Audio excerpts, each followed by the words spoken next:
안녕하십니까. 신의균의 국방TV 데일리 디펜스입니다. 자, 지금 이번 주말에 미국과 북한의 관계가 완전히 급물살 타서 지금 완전히 정반대의 방향으로 흐르고 있습니다. 역류를 타고 있습니다. 한반도 정세 정말 막장으로 치달르고 있는 것 같습니다. 자, ICBM 대륙간 탄도미사일 카드를 꺼내든 북한입니다. 자, 그런데 과연 미국의 MD, 즉 미사일 방어 시스템을 뚫을 수 있을까요? 과연 북한의 협박이 미국에게 현실적인 위협이 될 수 있을 것인지, 그래서 현실적인 위협이 된다면 미국은 움츠러들겠지만 과연 북한의 이번 또 앞으로 있을 ICBM을 가지고 미국을 협박을 했을 때 미국이 얼마나 위협을 느낄지, 위협을 느낀다면 이제 북한의 카드가 성공하는 것인데 과연 현실적으로 가능한지 제가 여러분들께 분석을 해드리고 이 미북 관계 그리고 이 남북 관계를 이해하는 데 도움이 되시도록 설명해 드리도록 하겠습니다. 자, 지금부터 설명하겠습니다. 신의균의 국방TV 앞으로 이제 완전히 2017년 전쟁 직전의 상태까지 갈 것 같은 이 한반도 정세 여러분들께 가장 정확하게 가장 신속하게 또 아무도 모르는 정보 여러분들께 알려드리겠습니다. 구독, 알림, 좋아요 눌러주십시오. 자, 북한이 동창리 기지에서 미사일 엔진 실험 가능성을 시사하는 발표를 했죠. 조선중앙통신이 보도를 했는데, 자, 여기에 보시면 이렇게 이야기를 합니다. 2019년 12월 7일 토요일입니다. 오후에 서해 위성 발사장에서는 대단히 중요한 시험이 진행되었다. 조선민주주의인민공화국 국방과학원은 중대한 의의를 가지는 이번 시험의 성공적 결과를 조선노동당 중앙위원회에 보고했다. 이번에 진행한 중대한 시험의 결과는 머지않아 조선민주주의인민공화국의 전략적 지위를 또 한 번 변화시키는 데서 중요한 작용을 하게 될 것이다 라고 이야기를 했는데, 자, 이게 이제 핵심입니다. 조선민주주의인민공화국 즉 북한의 전략적 지위를 또 한 번 변화시킨다, 이게 이제 핵심이에요. 이 문장의 전체의 핵심입니다. 자, 북한은 자기들 스스로 이제 핵 보유국이 됐다, 그래서 지위가 다르다, 이런 이야기를 했죠. 그래서 한국, 남조선 니들 따위하고는 우리는 대화할 그런 체급이 아니다. 미국하고 바로 우리는 대화하는 그런 체급이 됐다라고 이야기를 했지 않습니까? 그런데 이제 거기 대해서 전략적 지위가 또 한 번 변화됐다. 자, 기존은 그냥 핵 보유국이라는 전략적 지위를 가지게 되었는데, 자, 여기에서 국제정치에서 전략적 지위라는 말을 쓸 때, 전략적이라는 말을 쓰는 것은 국제정치에서 거의 대부분 핵무기를 이야기하는 겁니다. 핵 전력을 이야기하는 겁니다. 그래서 핵 관련한 뭔가 지위가 다시 한번 상승했다, 이 말이거든요. 그러면은 뭐가 상승을 했을까요? 지금도 핵무기를 가지고 있고 지금도 화성 14, 화성 15 같은 ICBM급 미사일을 가지고 있습니다. 그런데 어떤 지위가 다시 한번 상승했을까요? 자, 그리고 이 주말에 북한이 이제 토요일 17일 오후에 이런 뭔가 실험을 했다라고 했는데, 17일 오전에 우리 대통령하고 트럼프 대통령이 단일 주제, 즉 이 북한의 핵 문제를 가지고 30분 동안 전화 통화를 했습니다. 그리고 트럼프 대통령은 지금 북한이 만약에 도발적인 행동을 하고 나온다면 난 대단히 실망할 것이다. 김정은 나 좋은 사람이라고 생각했는데 대단히 실망할 것이다. 이제 트럼프 대통령이 이렇게 이야기를 했고, 문재인 대통령은 뭐라고 했습니까? 중대한 기로에 섰다라고 이야기를 했습니다. 자, 이 한반도 정세, 지난 2017년 12월에 김정은이 현송호를 우리 대한민국에 보내면서 완전히 정세가 바뀌어서 평화무드로 확 바뀌어버렸는데, 그것이 다시 현송월이 대한민국에 오기 전의 상황으로, 즉 완전히 파괴시키겠다라고 트럼프 대통령이 이야기했던 그 상황으로 다시 되돌아가는 것 같습니다. 자, 그러면 북한은 어떤 전략적 지위가 바뀌었을까요? 바로 이겁니다. 고체 연료 ICBM인 것입니다. 지금은 액체 연료였죠. 그래서 사전에 낱낱이 파악되고 있는 북한의 고체 연료 엔진 실험 징후죠. 이게 이제 2019년 12월 5일 날 파악이 된 건데, 위성 사진에 이제 찍혀서 발표를 했죠. 자, 선적용 컨테이너가 들어왔습니다. 그 뭔가 싣고 왔다는 말이죠. 그리고 은폐용 가림막이 있습니다. 그리고 시험대가 있어요. 과거에 이렇게 시험대에다가 미사일 꽂아놓고, 이게 이제 이란의 세질이라고 하는, 세질2라고 하는 중거리 탄도탄인데, 이 엔진을 가지고 와서 이게 이제 북극성 2형을 만드는 데 썼다, 이 실험을 통해서 그렇게 지금 정보당국에 알려져 있거든요. 그런데 이번에 물론 이 사진은 아닙니다. 지난번에 이제 북극성 2형 그 세질 엔진 가지고 하는 그 사진입니다. 자, 그런데 이번에 또 뭔가를 컨테이너에 싣고 와서 뭔가를 여기다 올려놓고 가림막을 해놓고 뭔가를 했다. 그리고는 우리가 전략적 지위가 달라졌다. 이것은 이제 기존에는 액체 연료 방식의 탄도미사일이었는데 ICBM, 이제는 고체 연료 방식의 ICBM, 즉 대륙간 탄도미사일을 가지게 됐다라는 말을 하는 것과 같죠. 그렇게 읽어달라라는 겁니다. 자, 북한의 전략적 지위를 바꿀 실험이란 바로 이거죠. ICBM용 고체 연료 로켓입니다. 화성 12형 지난번에 17년 5월 14일 날 쐈죠. 이때 사정거리 한 5,000km를 예상을 했고, 이때 이제 액체 연료입니다. 화성 14형 17년 7월 4일 날 2달도 안 되어서 또 쐈습니다. 이때는 또 다른 화성 14형이었죠. 사정거리를 10,000km 정도로 봤습니다. 역시 액체 연료였습니다. 자, 화성 15형 또 한 넉 달 정도 있다가 17년 11월 29일 날 또 쐈습니다. 또 쐈는데 이때도 역시 액체 연료였고 사정거리는 13,000km 이래가지고 화성 15를 가지면서 미국 전역을 타격할 수 있는 능력을 가지게 되었다라고 이제 전 세계 전문가들이 분석을 하기 시작했죠. 13,000km니까. 자, 그러면 이번에 화성 몇 형이 될지 모르겠지만 화성모죠. 이게 이제 고체 연료일 것이다 라는 겁니다. 고체 연료와 액체 연료는 전략적 능력이 완전히 다른 것입니다. 어떻게 다르냐? 바로 이 액체 연료 같은 경우는 지난번에 화성 14, 또 화성 12, 화성 15 이런 걸 쏠 때는 이렇게 기립을 해놓고 아주 오랫동안 몇 시간 동안이나 연료를 주입을 하고 있었습니다. 여러분들 기억을 돌려서 한 10년 전쯤 한번 보십시오. 우리 나로호가 한 6,000km를 날아가는 탄도미사일이나 마찬가지인 로켓인데 그 나로호를 고흥 우주 발사 실험장에다 세워놓고 흰 김을 뿜으면서 아주 오랫동안 연료를 주입하고 있었죠. 왜냐? 그 나로호 로켓은 액체 연료 로켓이기 때문에 아주 오랫동안 연료 주입하고 있는 것을 우리가 TV 방송을 통해서 생중계를 통해서 지켜봤었습니다. 6,000km 날아가는 것도 그 정도로 오래 넣었는데 이렇게 13,000km 날아가는 화성 15형 같은 경우에 거의 뭐 하루 종일 반나절 이상 하루 종일 연료를 넣었겠죠. 겨우 1,000km 날아가는 노동미사일 이거 쏠 때 연료를 집어넣는 시간이 한 40분이라고 하는데 이렇게 13,000km 날아가는 연료를 집어넣으면 그 곱하기 10은 안 되겠습니까? 400분 정도는 되겠죠. 그러니까 반나절 이상을 세워놓고 연료를 집어넣었을 겁니다. 자, 그러면 내가 지금 당신 쏠 테니까 나 좀 때려주세요 하는 거와 마찬가지죠. 북한처럼 작은 영토에서는 거의 숨겨서 쏜다. 이 액체 연료 방식에서는 숨겨서 쏜다. 라고 하는 게 있을 수 없는 일이 되는 겁니다. 아니 뭐 대여섯 시간을 연료를 주입해야 되는데 세워놓고 이건 사실은 말이 안 되죠. 그런데 고체 연료를 하면 어떻게 됩니까? 항상 연료가 주입되어 있는 상황이고 그냥 차를 운전해서 몰고 나와가지고 이거 딱 세우고 버튼 눌러버리면 나가는 겁니다. 그래서 언제든지 쏠 수 있게끔 대기가 돼 있고 그리고 발사 전에 연료 주입할 필요가 없이 바로 쏘고 쏜 사람이 도망을 또 갈 수 있습니다.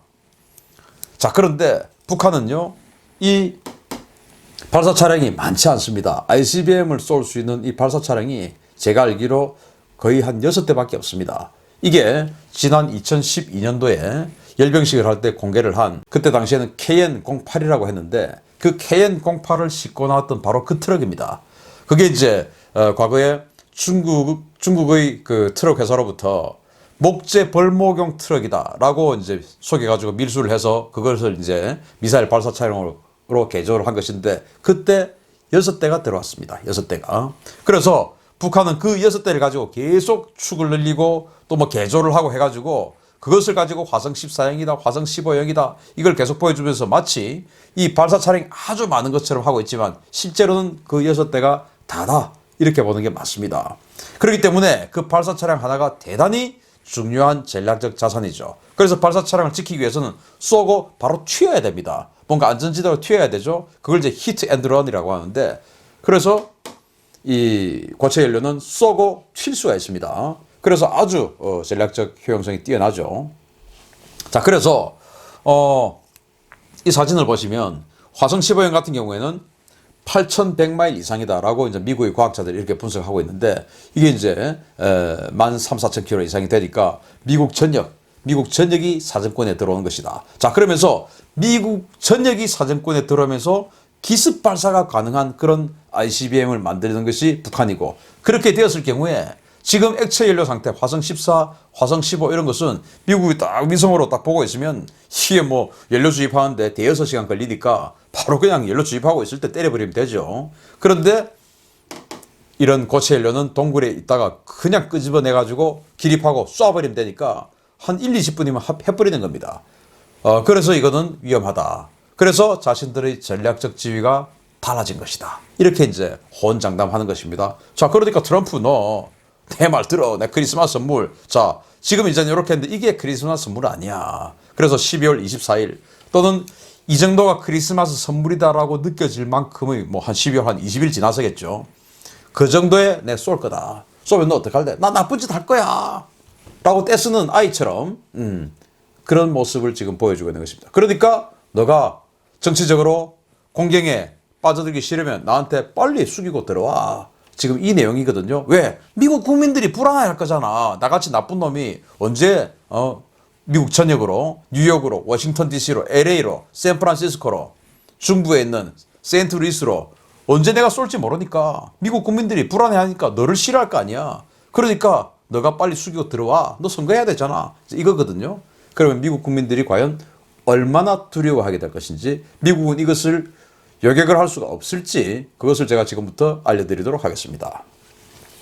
자, 북한의 고체연료 ICBM, 미국의 MD를 뚫을 수 있을까요? 뚫을 수 없을까요? 지금부터 소개하도록 하겠습니다.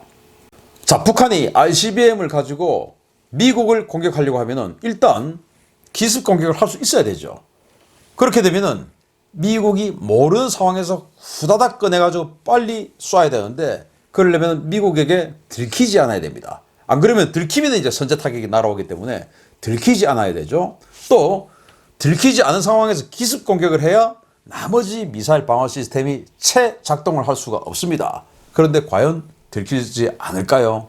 자, 미국이 지금 북한을 감시하고 있는 자산들이 이렇습니다. 현재 기존에 키홀 정찰 위성이 아주 많이 있습니다. 그게 이제 근 1시간에 한 번씩 북한을 바라보고 있거든요. 그리고 일본의 정찰 위성이 또 10개가 있습니다. 그 일본하고 미국하고는 지금 네트워크 시스템에 대해서 다 연동을 하고 있죠. 그래서 미국의 키홀 위성 플러스 일본의 정찰 위성 10개, 이게 지금 북한을 아주 촘촘히 감시를 하고 있는데, 그렇다 하더라도 실시간 감시는 안 됩니다. 자, 그런데 미국이 지금부터 뭘 쏴서 지금 올려놓고 있냐면은 카펠라 스페이스라고 소형 군지 위성을 쏴 올립니다. 기존에는 키홀 위성을 가지고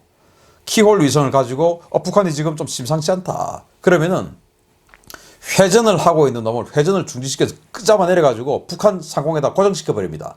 그래서 이제 북한을 지속적으로 계속 그 위성을 가지고 감시를 하게 되죠. 그런데 그렇게 되었을 경우에 이 위성의 수명이 확 단축돼 버립니다. 자, 위성 하나가 5천억 원, 1조 원 이 정도 되는데, 북한이 조금 수상하다고 해서 그 5천억 원, 1조 원짜리의 궤도를 아예 바꿔가지고, 지금 궤도를 딱 타고 그냥 스스로 돌고 있는 놈을 궤도를 바꿔가지고 일부러 다른 데로 끄집어 내려서 북한만 딱 바라보게 만들었다. 그러면 이제 5천억 원, 1조 원 버리는 거죠. 그러니까 아깝죠. 그런데 정말로 위급하면 써야죠. 그런데 미국이 그걸 하기는 싫죠. 그래서 미국이 소형 군집 정찰 위성이라는 카펠라 스페이스를 개발했습니다. 이 카펠라 스페이스는 바로 이겁니다. 기존 정찰 위성의 사각지대를 줄이기 위해서 도입된 소형 군집 위성입니다. 현재 10개에서 20여 개의 위성이 궤도에 있으며 2021년까지 36개를 발사해서 북한에 대한 24시간 상시 감시 태세를 갖출 예정입니다. 자, 36개를 올리면 기존의 키홀 위성과 그리고 일본의 정찰 위성에 대해서 완전히 상시 감시 체제를 갖추는데, 그 전이라 하더라도 이 카펠라 스페이스를 당겨가지고 그냥 북한 위에다 고정시켜버리면 되는 겁니다. 자, 그러면 이제 카펠라 스페이스 못 쓰게 되죠. 그거 하고 나면은, 그 임무하고 나면은 이제 수명이 확 줄어가지고 못 쓰게 될 수 있는데, 그래도 가격이 싸니까 뭐 내버리면 됩니다. 그런 식으로 이제 5천억짜리, 1조 원짜리를 땡겨서 쓸 수가 없으니, 그러기엔 너무 아까우니 이런 소형 군집 정찰 위성을 지금 미국이 계속 쏘아 올리고 있습니다. 그거 가지고 이제 북한이 좀 수상하다. 그럼 저기 있는 메톡이 끄집어내려서 북한 위에다 고정시켜버려. 이렇게 해서 이제 24시간 딱 들여다보고 있는 것이죠. 거기서 들키면 선제 타격 맞는 것입니다. 그리고 거기서 들키면은 쏘더라도 이미 미사일 방어 시스템이 전부 세팅을 딱 하고 기다리고 있는 겁니다. 자, 그래서 김정은이가 야, 이거 뭐 즉 이동식 미사일 발사대 6개로는 이건 안 되겠구나. 이제 이렇게 될 수밖에 없죠. 자, 그래 이제 쐈습니다. 두 번째 관문은 동해에 있는 미국과 일본의 이지스함들입니다. 자, 미국은 지금 BMD, 즉 미 해군이 가지고 있는 탄도미사일 요격을 가능한 SM-3를 탑재하고 있는 이지스함이 현재 2019년 현재 38척인데 내년 되면 56척으로 늘어납니다. 탄도미사일을 요격할 수 있는 SM-3 미사일을 탑재하고 그 SM-3를 유도할 수 있는 최신 이지스 시스템을 구축한 그 군함이 미국은 지금 현재 38척이고 내년이 뭐 며칠 남았습니까? 바로 2020년 며칠 후죠. 56척이 됩니다. 그리고 이 이지스함들에는 현재는 SM-3 블록 2A라고 하는 미사일이 탑재가 되어 있는데 이게 요격고도는 500km 그리고 사정거리는 700km입니다. 동해에 있으면 NLL 부근에 있으면 북한 전역이 사정권에 들어오고 이게 발사와 동시에 순식간에 막 13.1을 찍어버립니다. 그런데 여러분들 예전에 나로 발사할 때 보셨듯이 올라갈 때 굉장히 천천히 올라가죠. 왜? 중력을 거스르고 2단 로켓, 3단 로켓, 그리고 탄두 짊어지고 올라가야 되니까 얼마나 천천히 올라가야 되겠습니까? 이때 그냥 동해에서 막 13.2로 그냥 가서 올라가고 있는 놈을 때려버리는 겁니다. 현재는 이 SM-3 블록 2A가 있지만 내년부터는 이 56척에 SM-3 블록 2B 그러니까 이것은 사정거리가 2,500km, 사정고도는 1,500km. 완전히 동해에 있어도 일본 전역뿐만 아니라 베이징까지 사정거리가 가능하고 1,500km의 고도까지 올라가니까 거의 최대 고도까지 올라가도 그냥 중간에서 때려버릴 수 있는 이 SM-3를 장착하고 이런 것들이 이렇게 군함이 많죠. 이게 미국 것만 있습니까? 일본 것도 있죠.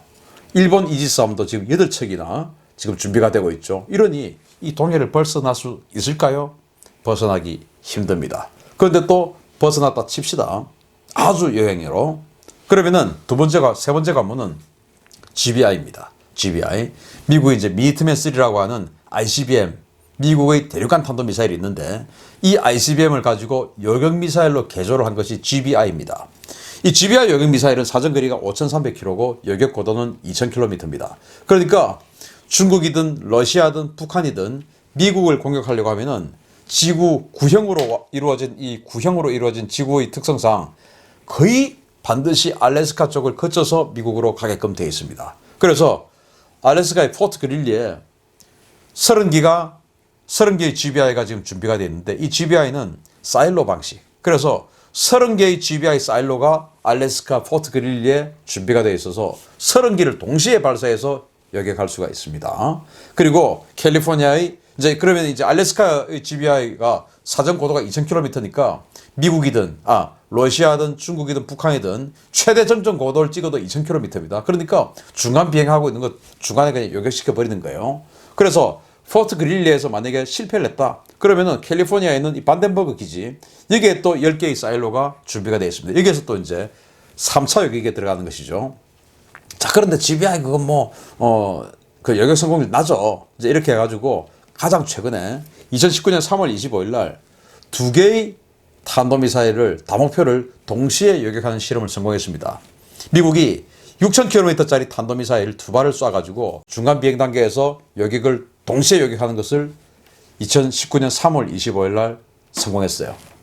그래서 북한이 다 미국의 감시를 다 뚫고 자기가 가지고 있는 6개의 발사대를 통해서 6발 동시에 다 쐈다 하더라도 여기 알래스카에서 30발의 GBI가 기다리고 있고 이거 통과했다 하더라도 캘리포니아에 다시 10발의 GBI가 기다리고 있습니다.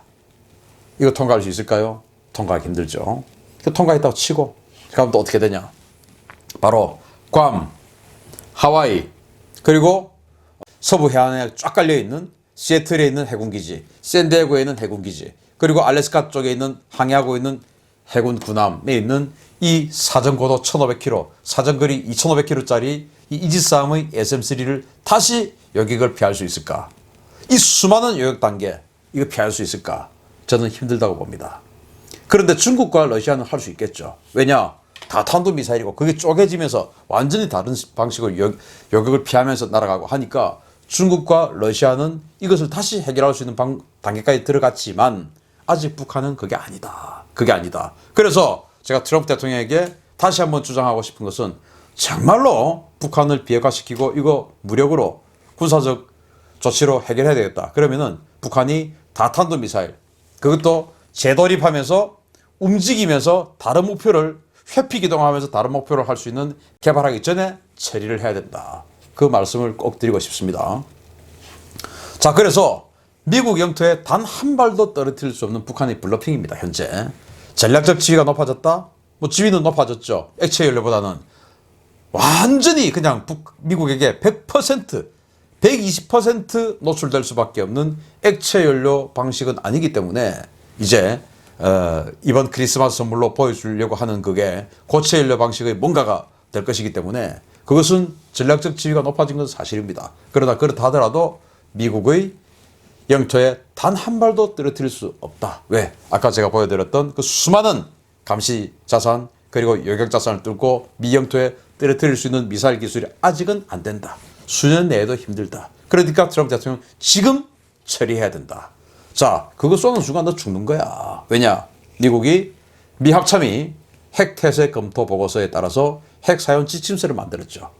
미 국방부는 핵 태세 검토 보고서를 만들었습니다. 그래서 자, 이제는 핵을 사용하자. 너무 위력이 센 거 이거는 우리가 사용할 수 없었지만 이제 위력 좀 작은 거 만들어서 사용하자 라고 전략적 선언을 했습니다. 그래서 미 합참이 2019년 6월 달에 핵 사용 지침서를 만들었어요. 그래서 이러이러한 경우에 이러이러한 무기에다가 이 정도의 탄도를 탑재해가지고 이 방식으로 때린다 하는 걸 지금 FM을 사용 지침서를 만들었어요. 그래서 그거 쏘는 순간 미국은 다 요격하고 반대로 미국은 이 핵태세 검토 보고서와 핵무기 사용 지침서에 의해서 반드시 죽이는 거죠. 누구를? 김정은이를. 그래서 김정은은 그렇게 하면 안 되겠죠. 죽죠. 그래서 예쁜 이설주 그리고 귀여운 3명의 자녀 또 뭐 이번에 이설주가 나왔으면 4명이 됐을 수도 있죠. 이런 자녀들 지켜야죠. 그럼 어떻게 해야 됩니까? 핵무기 내려놓고 형님 10조 원만 주세요. 10조 원만. 그러면 제가 스위스 가서 그냥 편안하게 살 테니까 저 건드리지 말고 경호원 좀 이렇게 해서 저 살겠습니다. 10조 원 주세요. 그리고 열쇠 제가 다 드릴게요. 그게 예쁜 이설주와 더 예쁜 아이들하고 편안하게 살 수 있는 길이다 라고 말씀드립니다. 북한 정보당국에서 반드시 신인균 국방TV 보겠죠? 그렇게 보고하세요. 아니면 김정은 직접 볼 수 있겠죠? 그렇게 하세요. 자, 그리고 트럼프 대통령 제가 지금 말씀드렸죠?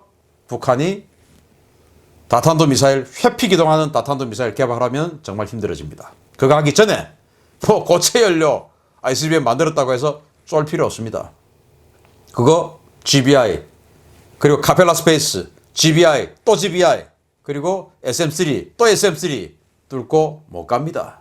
그러니 바로 R9X 뭔지 아시죠? 플라잉 긴수 보내서 하시는 것이 좋겠습니다. 그거 하겠다고 마음먹고 분위기만 빡 보여줘도 아마 정은이가 형님 스톱 10조 원만 주십시오. 스위스가 살겠습니다. 하고 나올 겁니다. 그러면 대한민국은 정말 편안한 나라가 될 것이고 우리는 다시 한번 재도약의 기회를 가질 것입니다. 북한 전략적 지위 올라갔지만 쫄 필요 없습니다. 화이팅 합시다. 감사합니다.